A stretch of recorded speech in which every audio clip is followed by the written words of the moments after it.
Welcome to BV9 news. ముందుగా headlines చూద్దాం. సచివాలయంలో అగ్ని ప్రమాద స్థలాన్ని పరిశీలించిన సీఎం చంద్రబాబు. సచివాలయంలోని 2వ బ్లాక్ లో అగ్ని ప్రమాదం. బ్యాటరీలు ఉంచే ప్రాంతంలో చెలరేగిన మంటలు. ప్రమాదంపై అధికారులను అడిగి తెలుసుకున్న సీఎం.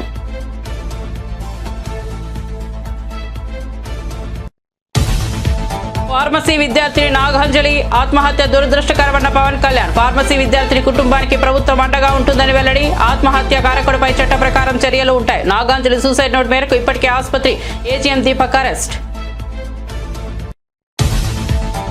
పాలనలో రేవంత్ రెడ్డి పూర్తిగా విఫలమయ్యారన్న హరీష్ రావు. మూగజీవాలు కూడా రేవంత్ రెడ్డిని క్షమించవని వెల్లడి. హైడ్రాతో విధ్వంసం చేసి పేదల జీవితాలను నాశనం చేశారని వెల్లడి. సీఎం రేవంత్ రెడ్డి వానాకాలం రైతు బంధు ఎగ్గొట్టారని వ్యాఖ్య. ఎమ్మెల్సీ అభ్యర్థిగా గౌతమ్ రావు. కిషన్ రెడ్డిపై రాజా సింగ్ తీవ్ర ఆగ్రహం. మీ పార్లమెంట్ నియోజకవర్గానికి పోస్టులు ఇస్తారా అని ప్రశ్న. హైదరాబాద్ లో ఇంకా అభ్యర్థులే లేరా అని నిలదీత. గులాంబరీ చేసే వారికి పోస్టులు టికెట్ ఇవ్వడం ఏంటని నిలదీత. తల్లిపై కేసు వేసిన కొడుకుగా మేనల్లుడు మేనకోడులు ఆస్తులు కాజేసిన మేనమామగా జగన్ నిలిచిపోతారన్న షర్మిల. సరస్వతి ఫ్లవర్ షేర్ల ఎంఓయూపై జగన్ సంతకాలు చేశారన్న షర్మిల. సరస్వతి పవర్ షేర్లను విజయమ్మకు గిఫ్ట్ డీడ్ గా ఇచ్చారని వెల్లడి. తనకు ఒక్క ఆస్తి కూడా ఇవ్వలేదన్న షర్మిల. 10 నెలల్లోనే ఇళ్ల పట్టాల హామీ నిలబెట్టుకున్నారన్న నారా లోకేష్. నన్ను గెలిపించిన మంగళగిరి ప్రజలను గుండెల్లో పెట్టుకుంటానన్న మంత్రి. నియోజకవర్గ ప్రజల కోసం 26 సంక్షేమ అభివృద్ధి కార్యక్రమాలు చేపట్టినట్లు వెల్లడి.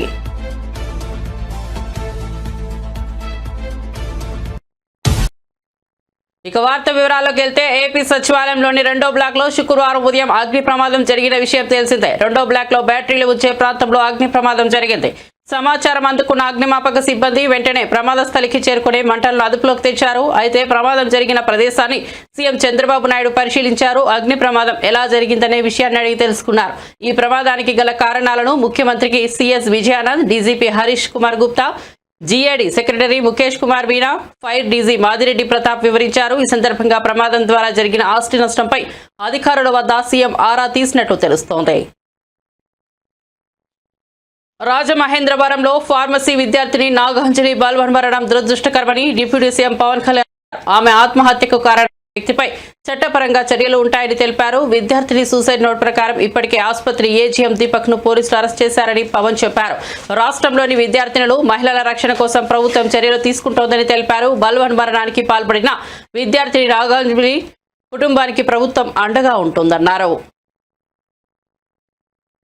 తెలంగాణ ముఖ్యమంత్రి రేవంత్ రెడ్డి పాలనపై మాజీ మంత్రి హరీష్ రావు తీవ్ర విమర్శలు చేశారు. పాలనలో రేవంత్ రెడ్డి పూర్తిగా విఫలమయ్యారని, హైడ్రా యంత్రాలతో పేదల ఇళ్లు కూల్చి వారి జీవితాలను నాశనం చేసిన విధానాన్ని హరీష్ రావు తీవ్రంగా తప్పుపట్టారు. వానాకాలం రైతు బంధు నిధులను ఎగ్గొట్టి రైతులకు తగిన న్యాయం చేయకపోవడం అత్యంత బాధాకరమని పేర్కొన్నారు. ఈ విధంగా రైతులను, పేదల జీవితాలను తుంచేసిన పాలనను మూగజీవాలు కూడా క్షమించవని ఆవేదన వ్యక్తం చేశారు. ప్రజల సమస్యలపై స్పందించకుండా మాటలు, మోసాలతో నడుస్తున్న పాలన ఎక్కువ రోజులు నిలవదని హెచ్చరించారు. కేంద్ర మంత్రి కిషన్ రెడ్డిపై బీజేపీ నేత గోషామహల్ శాసనసభ్యుడు రాజా సింగ్ ఆగ్రహం వ్యక్తం చేశారు. బీజేపీ స్థానిక సంస్థల ఎమ్మెల్సీ అభ్యర్థిగా గౌతమ్ రావును ప్రకటించడంపై ఆయన అసంతృప్తి వ్యక్తం చేశారు. మీ పార్లమెంట్ నియోజకవర్గానికి పదవులు ఇస్తారా అని కిషన్ రెడ్డి హైదరాబాద్ లో ఇంకా బీజేపీ అభ్యర్థులే లేరా అని నిలదీశారు. అధిష్టానానికి సీనియర్ నాయకులు, కార్యకర్తలు ఎందుకో కనిపించడం లేదని ప్రశ్నించారు. మీకు గులాంబరీ చేసేవారికే పదవులు, టికెట్లు ఇవ్వడమేంటని నిలదీశారు. మిగతా నేతలను పక్కన పెడుతున్నారని ఆరోపించారు. కాగా హైదరాబాద్ స్థానిక సంస్థల ఎమ్మెల్సీ అభ్యర్థిగా గౌతమ్ రావును అధిష్టానం ప్రకటించింది. మే 1వ తేదీతో ఎమ్మెల్సీ ప్రభాకర్ రావు పదవీ కాలం ముగియనుంది. దీంతో ఈ స్థానానికి ఏప్రిల్ 23న పోలింగ్, 25న ఓట్ల లెక్కింపు నిర్వహించనున్నారు. తన సోదరుడు వైసీపీ అధినేత జగన్ పై ఏపీ కాంగ్రెస్ చీఫ్ షర్మిల మరోసారి తీవ్ర వ్యాఖ్యలు చేశారు. సరస్వతి పవర్ షేర్ల ఎంఓయూపై జగన్ స్వయంగా సంతకాలు చేశారని చెప్పారు. ఇప్పటి వరకు ఒక్క ఆస్తి కూడా తనకు జగన్ ఇవ్వలేదని తెలిపారు. తమ తల్లి విజయమ్మకు సరస్వతి పవర్ షేర్లను జగన్ గిఫ్ట్ డీడ్ కింద ఇచ్చారని, ఇచ్చిన షేర్లు మళ్లీ తనకే కావాలని పట్టుబడుతున్నారని మండిపడ్డారు. విజయవాడలో మీడియాతో మాట్లాడుతూ ఆమె వ్యాఖ్యలు చేశారు. కన్న తల్లిపై కేసు వేసిన కొడుకుగా, మేనల్లుడు మేనకోడులు ఆస్తులు కాజేసిన మేనమామగా జగన్ చరిత్రలో నిలిచిపోతారని అన్నారు. స్వయంగా ఎంఓయూలో సంతకం పెట్టారు. తన చెల్లెలికి అంటే నా బిడ్డలకి ఈ ఆస్తులు అన్నట్టుగా సంతకం పెట్టారు. ఇంతవరకు కూడా ఒక్క ఆస్తి కూడా నా చేతుల్లో పెట్టలేదు.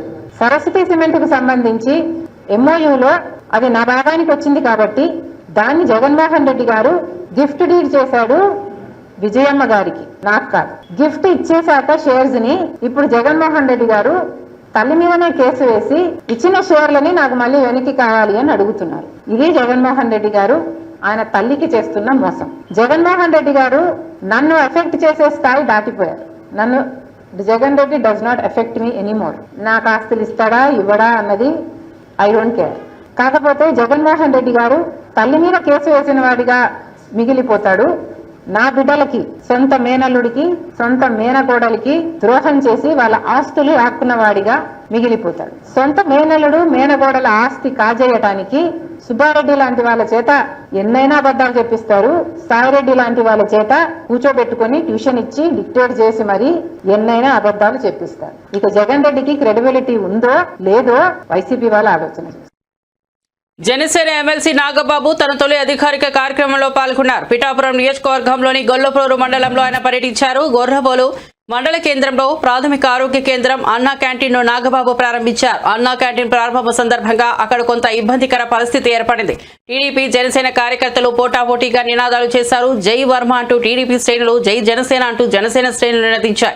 అన్నా క్యాంటీన్ దగ్గర ఏర్పాటు చేసిన ఫ్లెక్సీలలో టీడీపీ నేత వర్మ ఫోటో లేదు. దీంతో ఆయనకు మద్దతుగా టీడీపీ కార్యకర్తలు నినాదాలు చేశారు. ఎవరి పార్టీ జెండాలతో ఆ పార్టీ కార్యకర్తలు హడావిడి చేశారు. మరోవైపు ఈ కార్యక్రమానికి వర్మను ఆహ్వానించినప్పటికీ ఆయన దూరంగా ఉన్నారు. వేరే కార్యక్రమాలు ఉండటం వల్ల క్యాంటీన్ కార్యక్రమానికి తాను రావడం లేదని వర్మ తెలిపారు. ఆంధ్రప్రదేశ్ అసెంబ్లీ ఎన్నికల సమయంలో ఇచ్చిన హామీలను ప్రజాప్రభుత్వం ఏర్పడిన 10 నెలల్లోనే నిలబెట్టుకుంటున్నట్లు మంత్రి నారా లోకేష్ పేర్కొన్నారు. ఈ మేరకు మంగళగిరిలో నిర్వహించిన మన ఇల్లు మన లోకేష్ కార్యక్రమంలో మంత్రి పాల్గొన్నారు. పేదలకు ఇళ్ల పట్టాలు అందజేసిన అనంతరం స్థానికులను ఉద్దేశించి మాట్లాడారు. తనను అత్యధిక మెజార్టీతో గెలిపించిన మంగళగిరి ప్రజలను గుండెల్లో పెట్టుకుని పనిచేస్తానని లోకేష్ చెప్పారు. నియోజకవర్గంలో 26 సంక్షేమ అభివృద్ధి కార్యక్రమాలు చేపట్టామని వివరించారు. మంగళగిరి ప్రజల కోసం అహర్నిశలు కృషి చేస్తున్నట్టు లోకేష్ చెప్పారు. సూపర్ 6 హామీలతో పాటు మంగళగిరి ప్రజలకు తాను ప్రత్యేకంగా ఇచ్చిన హామీలను ఒక్కొక్కటిగా నెరవేర్చే పనిలో ఉన్నట్లు తెలిపారు.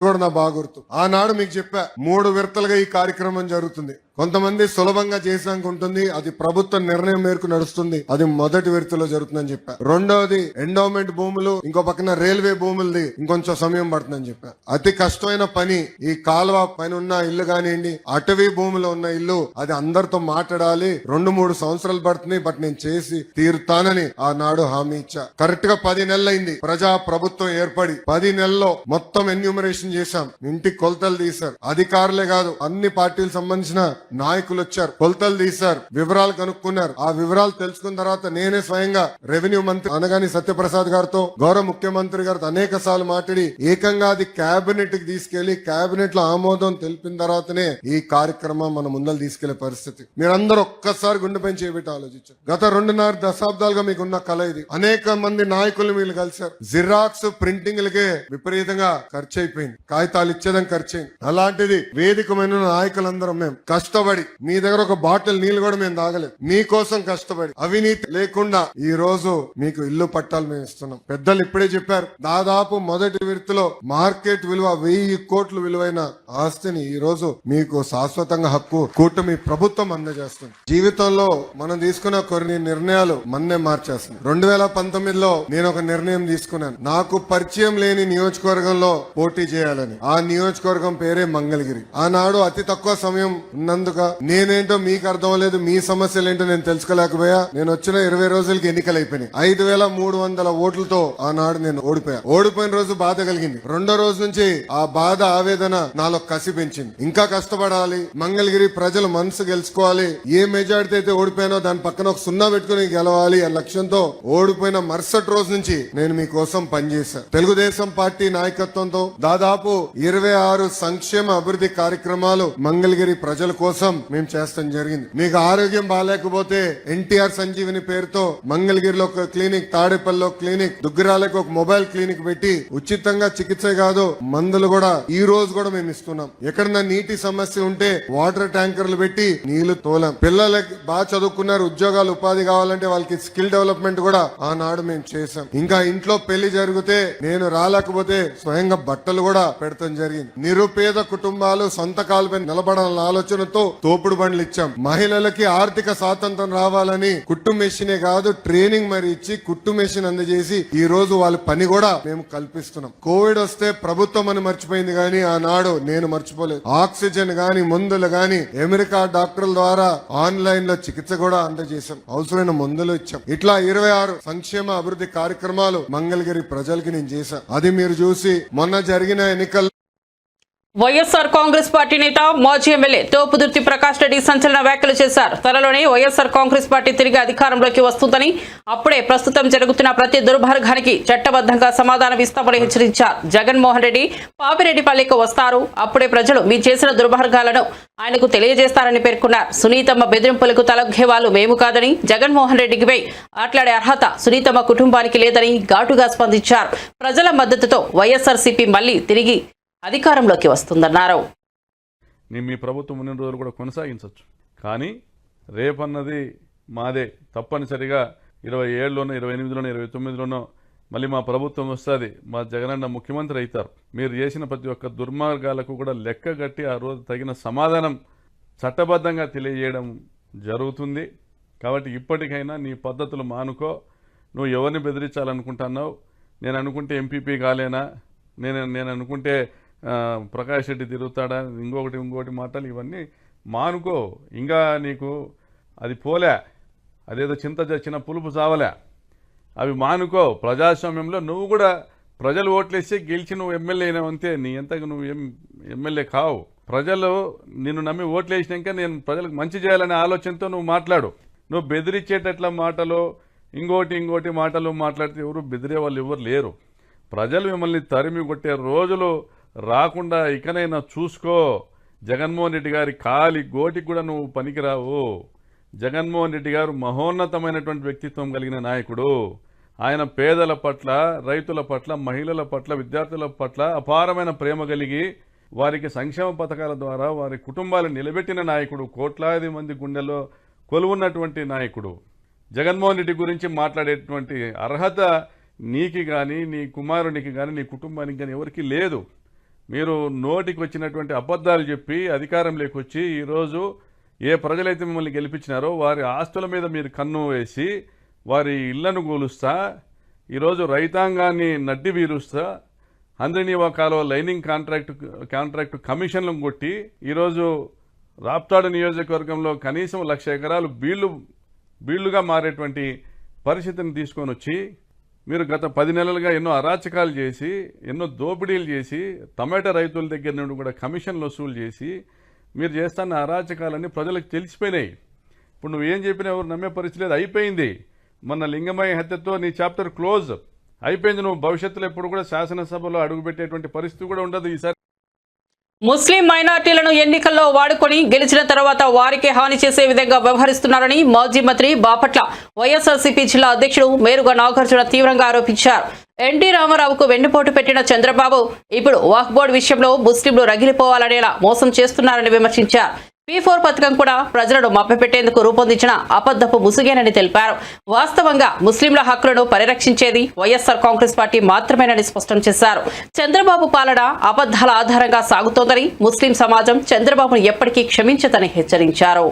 ఎన్టీ రామారావు గారి వెన్నుపోటు దగ్గర నుంచి మొన్నటి అప్పులకు సంబంధించిన అబద్ధాల దాకా ఈరోజు ప్రజలను మోసం చేస్తున్న P4 కార్యక్రమం వరకు అన్ని అబద్ధాలే.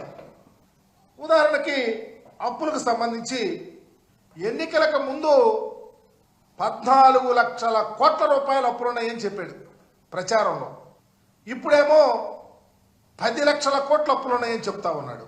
ఆధారాలు చూపేవంటే నో అంటాడు. చివరికి మీరు ప్రవేశపెట్టిన బడ్జెట్లో కేంద్ర ప్రభుత్వం సాక్షాత్తు చెప్పింది 5,62 కోట్ల రూపాయలు అప్పులున్నాయని చెప్తే మీరేమో అప్పులు అనుకుంటా అప్పుల మీదే బ్రతకాలని చూస్తూ ఉన్నారు. ఇకపోతే రెండవది P4కి సంబంధించి సమాజంలో 20% పేదలు, వాళ్ళకి సంబంధించి 10% బాగా సంపన్నులు ఉన్నారు, వారికి అప్పగిస్తానని చెప్తా ఉన్నాడు. ఈ P4 ఏంటో, ఈ పేదరికం ఏంటో, ఈ సంపన్నులేంటో, అసలు ఎంతమంది ప్రజానీకం ఉన్నారో, ఎంత పేదవారు ఉన్నారో, ఎంతమంది ఇన్కమ్ ట్యాక్స్ కడతా ఉన్నారో ఇప్పటికైనా ప్రజలకు అర్థమయ్యేటట్టు చెప్పండి చంద్రబాబు నాయుడు గారు. ఎందుకు ఈ రాష్ట్రంలో 1,61,00,000 కుటుంబాలు ఉంటే దాంట్లో తెల్ల రేషన్ కార్డులు ఉన్నవాళ్ళు 1,41,00,000 కుటుంబాలు. అంటే 90% పేదవారే. ఇన్కమ్ ట్యాక్స్ కడుతుంది ఎంతమందో తెలుసా? 8,60,000 మంది కుటుంబాలు మాత్రమే ఇన్కమ్ ట్యాక్స్ కడతా ఉన్నారు.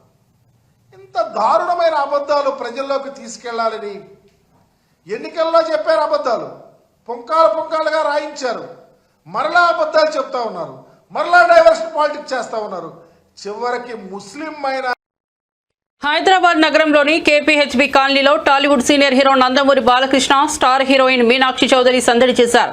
శుక్రవారం కేపీహెచ్బీలోని రోడ్ నెంబర్ 1లో ఓ ప్రైవేట్ కార్యక్రమానికి హాజరయ్యారు. ఇది తెలుసుకున్న అభిమానులు వందలాది మంది అక్కడికి చేరుకున్నారు. వీరి రాకతో ఆ ప్రాంగణం అంతా రద్దీగా మారింది. అభిమానులకు అభివాదం చేస్తూ హీరో హీరోయిన్ లోపలికి వెళ్లారు. దాంతో వారిని చూసేందుకు ఫ్యాన్స్ ఎగబడ్డారు. ఫోటోలు వీడియోలు తీసుకునేందుకు పోటీ పడ్డారు.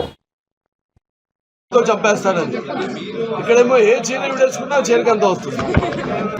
అలాగే ఈవిడ ఏం చేస్తే ఒక ప్రత్యేకత ఉంటుంది. సినిమాకి ఆవిడ పాత్రలు అంటే ఆంధ్రప్రదేశ్లోని రిజిస్ట్రార్ కార్యాలయాల్లో స్లాట్ బుకింగ్ విధానాన్ని మంత్రి అనగాని సత్యప్రసాద్ ప్రారంభించారు. తొలి విడతలో భాగంగా 26 జిల్లాలోని ప్రధాన రిజిస్ట్రార్ కార్యాలయాల్లో ఈ విధానాన్ని అందుబాటులోకి తీసుకొచ్చారు. మిగిలిన కార్యాలయాల్లో ఈ నెలాఖరులోగా దశాల వారీగా ప్రారంభించనున్నారు. ఈ సందర్భంగా మంత్రి సత్యప్రసాద్ మాట్లాడుతూ పేదలకు న్యాయం జరగాలన్న లక్ష్యంతో పని చేస్తున్నామన్నారు. వ్యాపారులు ప్రజల శ్రేయస్సు దృష్ట్యా నిర్ణయాలు తీసుకున్నట్లు చెప్పారు. ప్రజలకు సులభతర విధానాలు అందుబాటులోకి తీసుకొస్తున్నట్లు వివరించారు. ఇలాంటి కొత్త సంస్కరణల వల్ల అవినీతికి తావుండదని పేర్కొన్నారు. స్లాట్ వస్తుందో ఆ స్లాట్ సమయంలో కేవలం 10 నిమిషాల్లోనే వాళ్ళు అమ్మే వాళ్ళు అవ్వచ్చు, కొనే వాళ్ళు అవ్వచ్చు, అలాగే వాళ్ళ సాక్షులు ఉంటారు, అందరూ కూడా కేవలం 10 నిమిషాల వ్యవధిలోనే పూర్తిగా అయిపోయే విధంగా వచ్చిన వాళ్ళు మంచి వాతావరణంలో సత్వరంగా పనిచేసుకుని వెళ్ళిపోయే విధంగా. అలాగే ఏపీలో జరిగిన దారుణ ఘటనపై వైఎస్ఆర్ కాంగ్రెస్ ఎమ్మెల్సీ వరద కళ్యాణి ఆగ్రహం వ్యక్తం చేశారు. ఒక నరరూప రాక్షకుడి వేధింపుల వల్ల ఆత్మహత్య చేసుకున్న యువతికి అదే ఆసుపత్రిలో చికిత్స అందించడం దారుణమని పేర్కొన్నారు. ఇప్పటికీ మహిళా హోంమంత్రి, డిప్యూటీ సీఎం, ముఖ్యమంత్రి ఎవరు బాధిత కుటుంబాన్ని పరామర్శించకపోవడం అత్యంత బాధాకరమని విమర్శించారు. మహిళల భద్రతపై కూటమి ప్రభుత్వం నిర్లక్ష్యంగా వ్యవహరిస్తోందని, ఇకనైనా మహిళలపై జరుగుతున్న అఘాయిత్యాలకు కట్టడి పెట్టి బాధిత కుటుంబాలకు న్యాయం చేయాలని డిమాండ్ చేశారు. లో మన క్లియర్గా కనిపిస్తూ ఉంది. ఎంత దారుణం అంటే ఒక ఆడపిల్ల ఆ ఏజిఎం దీపక్ వలన అతని వేధింపుల వలన ఆత్మహత్య చేసుకున్నాను అని చెప్పి సూసైడ్ నోట్లో క్లియర్గా రాసినా కూడా అదే కిమ్స్ హాస్పిటల్లో ఈమెకి ఈ 12 రోజులుగా వైద్యం చేయడం అంటే ఆమెకి ఎక్కడ సరైన వైద్యం అందుతుంది అని నేను అడుగుతూ ఉన్నాను. ఎందుకంటే ఏజిఎం దీపక్ అనే వ్యక్తి అదే కిమ్స్ హాస్పిటల్లో పనిచేస్తూ ఉన్నాడు. అదే కిమ్స్ హాస్పిటల్లో ఈమె సూసైడ్ చేసుకుంది. ఇంకా ఆమెకి న్యాయం ఎక్కడ జరుగుతుంది? ఇన్ని రోజులైనా 12 రోజులైంది. 23వ తేదీ ఆమె ఆత్మహత్య చేసుకుంది. ఈరోజు ఆవిడ చనిపోవడం జరిగింది. ఇన్ని రోజులైనా ముఖ్యమంత్రి గారు కానీ, డిప్యూటీ సీఎం గారు కానీ, అలాగే హోమ్ మినిస్టర్ గారు కానీ, ఒక మహిళ అయి ఉండి కూడా హోమ్ మినిస్టర్ గారు కానీ కనీసం ఈ విషయం మీద స్పందించారా? మెరుగైన వైద్యం అందుతుందా లేదా కనీసం కనుక్కున్నారా?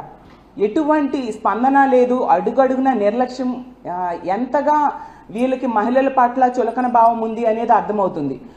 ముఖ్యమంత్రి గారు చంద్రబాబు నాయుడు గారు ఆడపిల్లలకి ఈ రాష్ట్రంలో కనుక ఎవరైనా అన్యాయం చేస్తే అదే వాళ్ళకి ఆఖరి రోజు అంటూ మాట్లాడుతూ ఉన్నారు.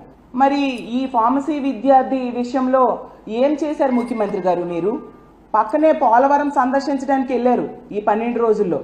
మరి ఈ అమ్మాయిని చూడడానికి వెళ్ళడం కానీ, కుటుంబానికి ధైర్యం చెప్పడం కానీ ఎందుకు మీరు చేయలేదు?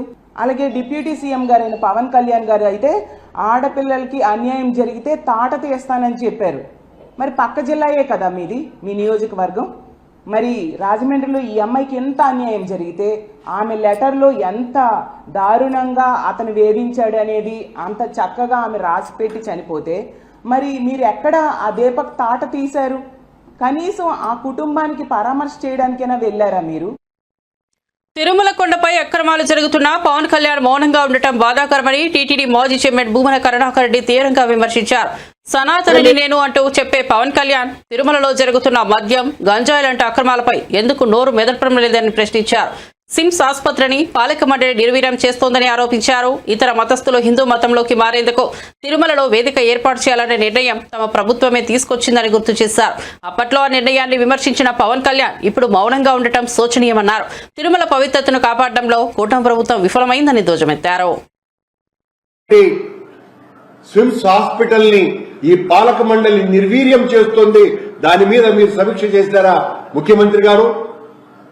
మేము ఆ తిరుమల స్విమ్స్ హాస్పిటల్ యొక్క అభ్యున్నతిని కోరి ఇది రాయలసీమలో ఉన్నటువంటి రోగులకందరికీ కూడా మోక్షదాయిని, ప్రాణదాయిని ఇలాంటి హాస్పిటల్ ని మనం పరిరక్షించుకోవాలా, సామాన్యులకు ఇది అందుబాటులో ఉంచాలానని మేము దాన్ని పెద్ద ఎత్తున విస్తరణ కార్యక్రమాలు చేపడితే మీరు దానిని మా మీద ఆరోపణలు మోపి ఆ నిధులన్నింటినీ కూడా రాకుండా చేసేటువంటి ప్రయత్నం చేస్తున్నారు అన్నది నిజం కాదా? ఎక్కడ ఏ విషయంలో మీ పాలనలో ప్రక్షాళన జరిగింది?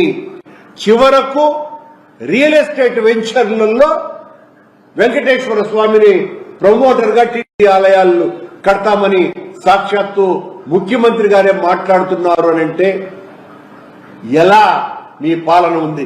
సాక్షాత్తు మీకు సంబంధించినటువంటి నిరంతరము మిమ్మల్ని ఆకాశానికి ఎత్తేటువంటి పత్రికే కొండ మీద తిరుమల ఎంత భద్రం, కొండపై ఘటనలతో ఆందోళన అని రాసింది అంటే ఈరోజు మీ హెడ్డింగే అది రాసింది. అది అందులో వరుసగా ఏమేమి జరిగినాయి ఈ 10 నెలల కాలంలో అని వాళ్ళు స్పష్టంగా రాసుకోవటం కూడా జరిగింది. అంటే మీ పాలన అంతా కూడా డొల్ల, మీ ప్రక్షాళన డొల్ల. మీరు మాటలు మాట్లాడడమే తప్ప చేతలలో ఏ రకమైనటువంటి అభ్యుదయము లేదు, సుపరిపాలన లేదు, కొండను ఏ రకంగానూ మీరు ప్రక్షాళన చేయటం లేదు.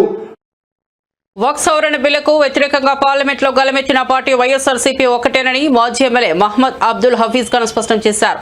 మైనార్టీల హక్కులను పరిరక్షించేందుకు వైఎస్ జగన్ ఇచ్చిన మాటకు కట్టుబడి ఎంపీలో లోక్సభ, రాజ్యసభలో వ్యతిరేకంగా మాట్లాడారని గుర్తు చేశారు. ఎన్నికల సమయంలో మైనార్టీలకు మద్దతు అంటూ టీడీపీ, జనసేన నాయకులు రాజీనామా చేస్తామన్న మాటలు ఇప్పుడు పార్లమెంట్లో బిల్లుకు మద్దతు ఇచ్చిన తీరుతో తుడిచిపెట్టుకుపోయాయని విమర్శించారు. పైగా వైఎస్ఆర్సీపీపై దుష్ప్రచారం చేయడం సిగ్గుచేటని అభిప్రాయపడ్డారు. అని చెప్పడం జరిగింది. ఈరోజు ఎన్ని కష్టాలున్నా, ఎన్ని ఇబ్బందులున్నా, ఎలాంటి వాతావరణం ఉన్నా, రాజకీయ వాతావరణం ఉన్నా, ఇబ్బందులకు గురి చేసే రాజకీయ వాతావరణం ఉన్నా, నేను ఏదైతే మాట ఇచ్చినానో ఆ మాటకి నిలబడి ఉంటానని చెప్పి లోక్సభలో వ్యతిరేకంగా ఓటు వేయడం జరిగింది, రాజ్యసభలో వ్యతిరేకంగా ఓటు వేయడం జరిగింది. కానీ తెలుగుదేశం పార్టీ ఎమ్మెల్యేలు, ఎంపీలు కూడా ఇదే మాట చెప్పడం జరిగింది. ఎక్కడి వరకు చెప్పారంటే ముస్లిం మైనార్టీలకు సంబంధించిన ఏ వ్యతిరేకమైన బిల్లు తీసుకొని వస్తే మేము అసలు రాజీనామాలు చేస్తామని కూడా చెప్పడం జరిగింది ఎంతో మంది ఎమ్మెల్యేలు, ఎంపీలు. చంద్రబాబు నాయుడు గారు అయితే 600 అయిపోయినా ఏమన్నా కానీ నేను మాత్రం మీకు అండగా నిలబడతానని చెప్పడం జరిగింది. అంతేకాదు వారం 10 రోజుల క్రితము ఇఫ్తార్ పార్టీలో కూడా అదే మాట చెప్పడం జరిగింది. కానీ ఏం చేశారు? లోక్సభలో ఏం చేశారు? రాజ్యసభలో ఏం చేశారు?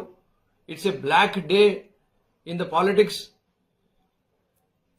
ఈ రైట్ టు ఈక్వాలిటీ కానీ, right to freedom of religion కి కానీ అణిచివేసి అన్కాన్స్టిట్యూషనల్ బిల్ తీసుకొని వస్తే ఆ అన్కాన్స్టిట్యూషనల్ బిల్ ని సపోర్ట్ చేసిన మనిషి ఈరోజు చంద్రబాబు నాయుడు గారు, తెలుగుదేశం పార్టీ. మళ్ళీ దానికి డైవర్ట్ చేసుకోవడానికి ఏ మనిషి అయితే ఈరోజు మైనార్టీల కోసమో నిలబడుతున్నాడో ఆ మనిషి పైన కూడా దుష్ప్రచారం చేయాలని చెప్పి జగన్మోహన్ రెడ్డి గారి పైన, వైఎస్ఆర్ కాంగ్రెస్ పార్టీ పైన తెరలేపింది తెలుగుదేశం పార్టీ. మేము విప్పు జారీ చేయలేదు, మా ఎంపీలు పోలేదు, మా ఎంపీలు ఓటు వేయలేదు. అరే బాబు, లోక్సభలో కానీ రాజ్యసభలో కానీ మా ఫ్లోర్ లీడర్స్ నిలబడి మరి మేము ఎందుకు వ్యతిరేకిస్తున్నామని చెప్పి క్లియారిటీగా చెప్పడం జరిగింది. విప్పు జారీ చేయలేదని చెప్తున్నారు కదా, మీరు చూసుకోండి. రాజ్యసభలో విప్పు జారీ చేయలేదా? రాజ్యసభలో విప్పు జారీ చేసినాం, మీకు ఓటు అగేన్స్ట్ చేసినాం. మా ఫ్లోర్ లీడరే సాక్షాత్తు మాట్లాడి చెప్తుంటే మేము దీనికి వ్యతిరేకిస్తున్నామని చెప్పి, ఈరోజు మీరు కేంద్రంలో రాష్ట్రంలో ప్రభుత్వంలో ఉన్నారు, మీరు చేయాల్సిన పని మేం చేస్తున్నాము, లేదంటే మంచి పనికి అందరం కలిసి పని చేద్దామని చెప్పి. తెలంగాణలో శాంతి భద్రతలు తీవ్రంగా దెబ్బతింటున్నాయని, మహిళలకు రక్షణ లేకుండా పోయిందని బీఆర్ఎస్ నేత ఆర్ఎస్ ప్రవీణ్ కుమార్ ఆగ్రహం వ్యక్తం చేశారు. ఒక్క వారం రోజుల్లో 4 అత్యాచార ఘటనలు చోటు చేసుకున్నాయని వివరించారు. మేడ్చల్ ఎంఎంటీఎస్ లో, సంగారెడ్డి కాంతిలో, నాగల్ కర్నూలులో, పహాడీ షరీఫ్లో జరిగిన ఘోర ఘటనలపై ప్రభుత్వం స్పందించలేదని విమర్శించారు. స్వయంగా రేవంత్ రెడ్డి హోంమంత్రిగా ఉన్నా సమీక్షలు లేకపోవడం దురదృష్టకరమన్నారు. ప్రభుత్వం శాంతి భద్రతలపై నిర్లక్ష్యంగా వ్యవహరిస్తోందని, మహిళల భద్రతపై తక్షణమే చర్యలు తీసుకోవాలని డిమాండ్ చేశారు. 4 మహిళల మీద అత్యాచారాలైనాయి. ఇది చాలా ఆందోళన కలిగించే విషయం. మొట్టమొదట మనకు 22 మార్చి నాడు ఎంఎంటీఎస్లో ఒక మహిళ మీద మహాత్మా గాంధీ గారు అన్నారు, ఈ దేశానికి నిజంగా స్వాతంత్రం ఎప్పుడు వస్తుందంటే మహిళ అర్ధరాత్రి ఒంటరిగా పోగలిగినప్పుడే స్వాతంత్రం వస్తుందని ఆనాడు మహాత్మా గాంధీ గారు చెప్పారు. ఇక్కడ బాధితురాలు ఫుడ్ డెలివరీ కంపెనీలో పనిచేసుకుంటూ సికింద్రాబాద్ నుండి మేడ్చల్ పోయే ఎంఎంటీఎస్ ట్రైన్ ఎక్కి మహిళా బోగీలు ఎక్కింది. ఆమె మామూలు బోగీలు ఎక్కలేదు, మహిళా బోగీలో ఎక్కి ఎంఎంటీఎస్ ట్రైన్లో ఎక్కి మరి మేడ్చల్ పోతుంటే దాదాపు 7 గంటల నుంచి 8 గంటల ప్రాంతంలో ఒక యువకుడు అగంతకుడు ఆ మహిళా బోగీలోకి వచ్చి కరెక్ట్గా మరి ఒక 15-20 నిమిషాలు ప్రయాణం చేసిన తర్వాత ఆమె మీద అత్యాచార యత్నం చేస్తే ఆమె నడుస్తున్న ట్రైన్ నుంచి కిందకు దుంకి ప్రాణాలు కాపాడుకున్నది. ఆమెకు విపరీతమైన గాయాలతో ఇవాళ హాస్పిటల్లో చికిత్స పొందుతూ ఉన్నారు. అది మొదటి కేసు. దాని మీద మరి గౌరవ ముఖ్యమంత్రి రేవంత్ రెడ్డి గారు స్టేట్మెంటు అసెంబ్లీలో ఇచ్చిండ్రు, కానీ ఆయన ఆ బాధితురాలను ఇంతవరకు కలవలేదు. ఇక అది మరిచిపోకముందే మరి మార్చి 25వ తారీఖు నాడు సంగారెడ్డిలో భర్తను కొట్టి ఉదయం 4 గంటలకు కంది మండలంలో తిలోత్తమ్ గార్డెన్స్ దగ్గర అధికారం లేకపోయినప్పుడు హైదరాబాద్ సెంట్రల్ యూనివర్సిటీ చుట్టూ చక్కర్లు కొట్టిన రాహుల్ గాంధీ ఈ రోజు విద్యార్థులను కాంగ్రెస్ ప్రభుత్వం నిర్దాక్షిణ్యంగా దాడులు చేసి నిర్బంధిస్తున్నా ఎందుకు స్పందించడం లేదని ప్రశ్నించారు. మెదక్ బీజేపీ ఎంపీ మాధవనేని రఘునందన్ రావు విద్యార్థుల హక్కులు, స్వేచ్ఛలపై జరుగుతున్న దాడులపై ఒక్క మాట కూడా మాట్లాడకపోవడం దుర్మార్గమని విమర్శించారు. రాహుల్ గాంధీకి విద్యార్థులపై ప్రేమ నిజమైతే ఇప్పటి అఘాయిత్యాలపై స్పందించాల్సిన అవసరం ఉందన్నారు. ప్రభుత్వ తీరును తీవ్రంగా ఖండించిన ఆయన ప్రజాస్వామ్య విలువలను కాపాడేందుకు బీజేపీ విద్యార్థుల పక్షాన నిలుస్తోందన్నారు. దేశ ప్రజలు వరుసగా 3 సార్లు మోడీ నేతృత్వంలోని బీజేపీ ప్రభుత్వాన్ని ఎన్నుకున్నారని, భవిష్యత్తులో వచ్చే 3 పర్యాయాల్లో కూడా బీజేపీదే అధికారంలోకి వస్తుందని కేంద్ర హోంశాఖ మంత్రి అమిత్ షా ధీమా వ్యక్తం చేశారు. వక్ఫ్ బిల్లు వివాదం నేపథ్యంలో ఆయన స్పష్టం చేస్తూ వక్ఫ్ అనేది సంస్థ మతపరమైనది, కానీ వక్ఫ్ బోర్డు మరియు వక్ఫ్ కౌన్సిల్లో ముస్లిమేతరులు సభ్యులుగా ఉండవచ్చని తెలిపారు. అయితే వారి పాత్ర మతపరమైన జోక్యం కాదని, విరాళంగా ఇచ్చిన ఆస్తులు ఉద్దేశించిన ప్రయోజనాలను ఉపయోగపడేలా చూడడం మాత్రమేనని పేర్కొన్నారు.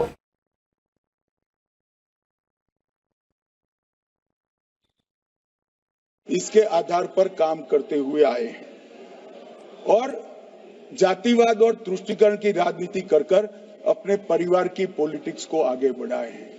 मगर 2014 से मान्यवर जातिवाद, तुष्टीकरण और परिवारवाद को एक साथ नरेंद्र मोदी ने समाप्त कर विकास की राजनीति इस देश में प्रस्तावित की। पॉलिटिक्स ऑफ परफॉर्म करिए और चुनकर आइए।